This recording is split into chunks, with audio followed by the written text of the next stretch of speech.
Sebelumnya perkenalkan saya Novalia Putrediana dari kelas A6 PGSD 2024. Di mana kali ini saya akan mewawancarai salah satu guru SD yang ada di MI Ajara Selacau. Nah, langsung aja. Buat saya Kemistianti, guru kelas 6 MI Ajara Selacau. Mohon maaf mengganggu waktunya. Di sini saya ingin berbincang-bincang sedikit mengenai pendidikan karakter yang ada di MI Ajara ini. Nah, langsung aja yang pertama. Nah, tujuan apa saja sih yang ada dari pendidikan karakter di sekolah MI Ajara ini?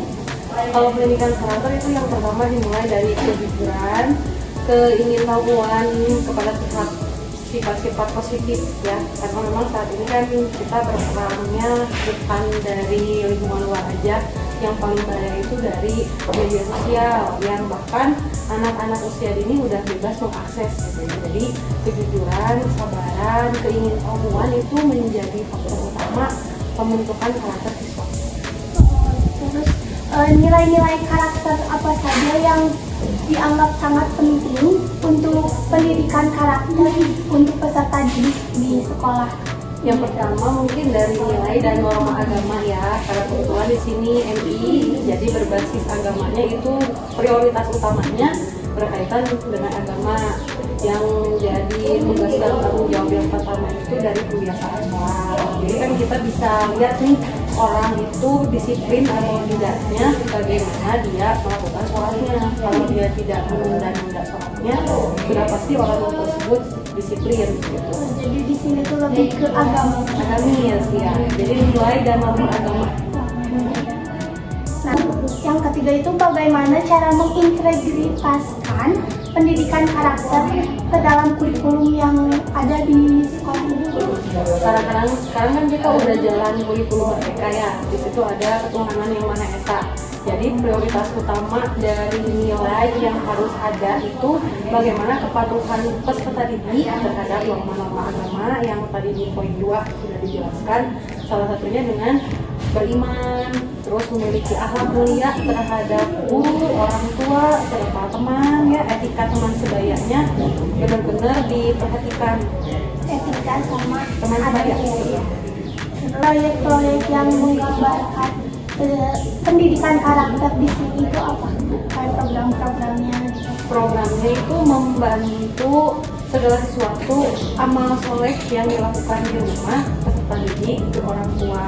Misal bikin video kreatif, pelaporan di rumah, membantu masak mamanya atau bersih-bersih rumah, sholat berjamaah bersama keluarga. Jadi nilai proyek yang masuk ke kurikulum mereka gitu.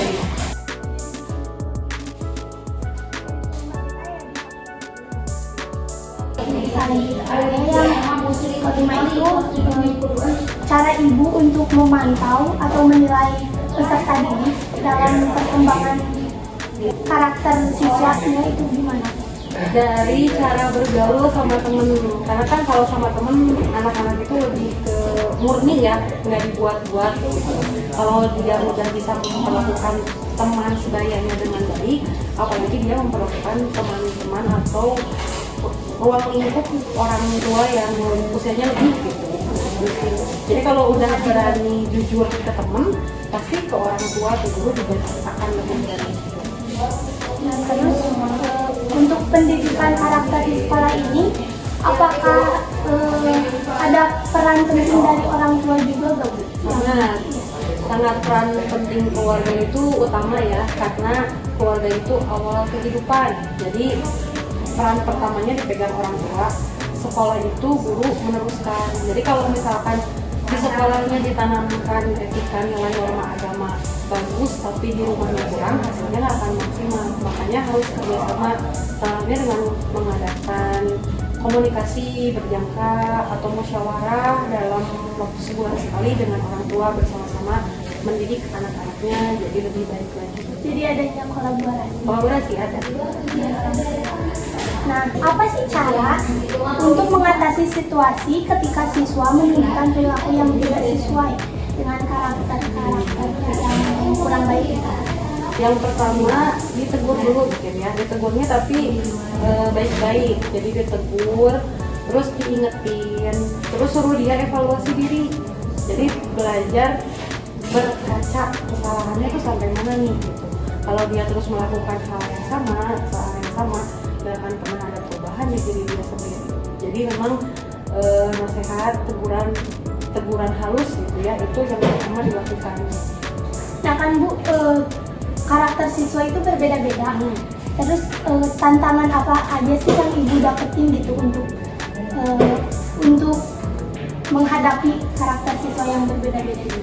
Yang paling dulu itu ketika anak udah bisa, bukannya bisa ya, punya karakter bermuka dua.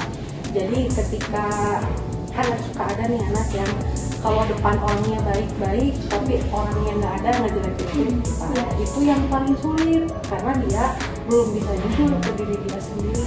Jadi dia cari aman aja terus bermuka dua kemana. Nah terus pertanyaan terakhir nih Bu, dampak jangka panjang dari pendidikan karakter untuk peserta didik di sekolah ini? Dampaknya luas mungkin ya, karena kalau misalkan tidak dibentuk sejak usia dini, anak itu akan terbiasa.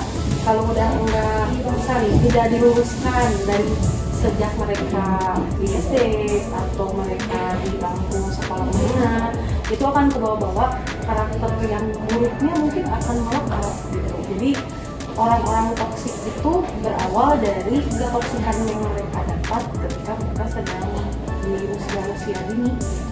Jadi memang berdampak sekali kalau pendidikan karakter itu, jadi harus dibiasakan dari kecil.